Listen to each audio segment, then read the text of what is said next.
मिस्र का रहने वाला शिया था, रोजाना अपने घर में गरीब की मजलिस करवाता था, हर साल हुसैन का अशरा करवाता था। एक साल ऐसा आया, मकरूज हो गया, कारोबार तबाह हो गया, इतना मकरूज हुआ कि घर के बर्तन भी बिक गए। मकान की छत पे गया और मुहर्रम का चांद देखा। मुहर्रम के चांद को देख रो के कहता, काश मेरी जिंदगी में तलू ना होता, काश तेरे तलू होने से पहले मैं मर गया होता।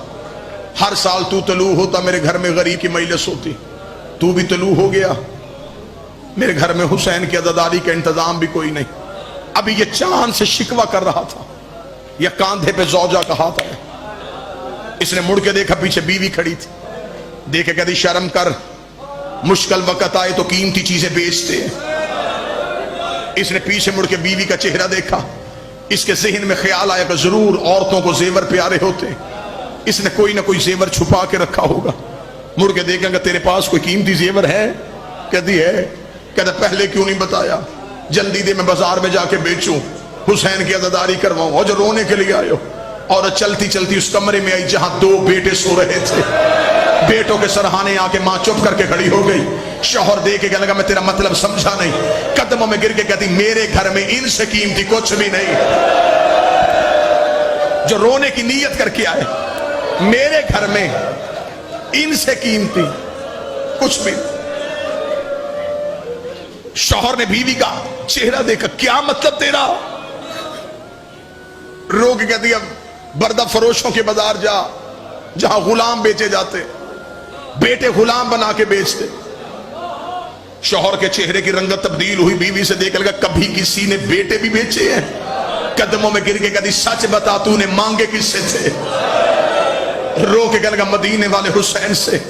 तड़प के कहने लगी, अकबर से ज्यादा जवान है, असगर से ज्यादा मासूम है, औनो मोहम्मद से ज्यादा प्यारे। जल्दी जा, बेच, जो कीमत मिले, गरीब की मजलिस करवाएं। ये थे मोमन, इन्हें कहते थे शिया। बाप ने बच्चों के हाथ पकड़े, गुलामों वाले बाजार में आ गया। सुबह से लेके शाम तक आवाजें देता रहा, गुलाम ले लो, गुलाम ले लो, गुलाम ले लो, काम ज्यादा करवा लेना, उजरत थोड़ी दे देना। आवाजें देता रहा, कोई गाहक ना आया।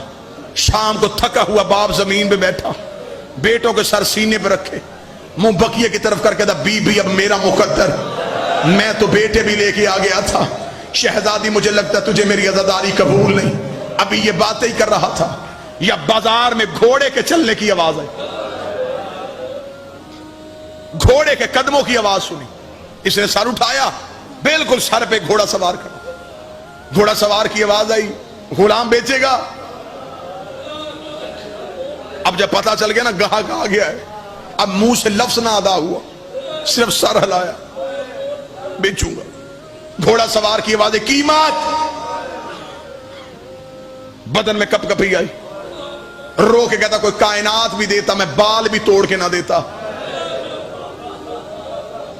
मैंने मन्नतों से मांगे, मेरे नौकर नहीं मेरे बेटे हैं। इतनी कीमत दे दे कि 10 दिन मेरे घर में गरीब की मजलिस हो सके।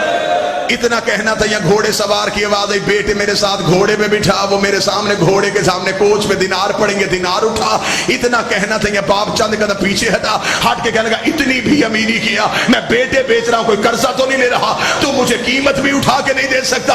घोड़े सवार की आवाज आई, मेरी मजबूरी है, मेरे हाथ होते मैं तेरे बच्चे हाथों पे उठाता, मेरे बाजू होते मैं तेरे लाल सीने से लगाता, और मेरी मजबूरी है, और मेरे बाजू कोई।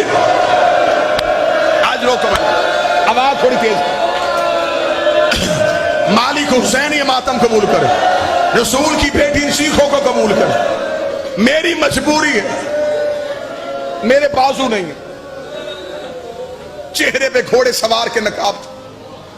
इसने बेटे उठाए, घोड़े पे बिठा। घोड़ा नजरों से ओझल हो गया। दिनार हाथ में पकड़े और घर की तरफ चल पड़े। दरवाजे पे बीवी खड़ी इंतजार कर रही थी। शौहर को खाली हाथ आते देखा, दरवाजे पे गिर गई। शौहर करीब आया, रोक कहती, बिक गए? हाँ बिक गए। हाथ जोड़ के मोमना खड़ी हुई, रोका दी, फिर तुझे हुसैन का वास्ता, اب بچوں کو یاد نہ کرنا، اب ہم نے رونا ہے زہرا کے بچوں کو، اب بیٹوں کو نہ رونا، ہم نے رونا ہے عالیہ کے بیٹوں کو۔ میرے گھر میں بیٹوں کا سوگ نہیں ہوگا، جا جا کے مصر کی جامع مسجد میں اعلان کر میرے گھر میں حسین کی مجلس ہے۔ لوگ آنا شروع ہو گئے، مجلس تمام ہوئی، عزاداری ہو گئی، نیاز ہو گئی، لوگ اپنے اپنے گھروں کو چلے گئے۔ رات آدھی سے زیادہ ڈھل گئی تھی، نہ باپ سو رہا تھا نہ ماں سو رہی تھی۔ باپ کی نگاہیں بھی چھت پہ، ماں کی نگاہیں بھی چھت پہ۔ ماں کبھی بچوں کے خالی بستر دیکھتی، کبھی بچوں کے لباس دیکھتی۔ ابھی ماں کی آنکھ میں آنسو تھا، یا روتی ہوئی شوہر کے قریب گئی، قدموں پہ ہاتھ رکھ دی، شرمندگی مجھے کوئی نہیں ہے، صرف اتنا پوچھنے کے لیے آئی ہو کس کے ہاتھ بھیج کے آیا تھا؟ رو کے کہنے لگا کوئی بڑا ہی شریف تھا، چہرے پہ اس کے نقاب تھا، بازو اس کے تھے کوئی نہیں، بچوں کو سینے سے لگا کے چلا گیا۔ ابھی ماں یہی باتیں کر رہی تھی یا دروازے میں دستک ہوئی، مومنہ روتی ہی باہر گئی۔ جو بندہ مجلس میں رونے کے لیے آیا ہے، اس نے دروازہ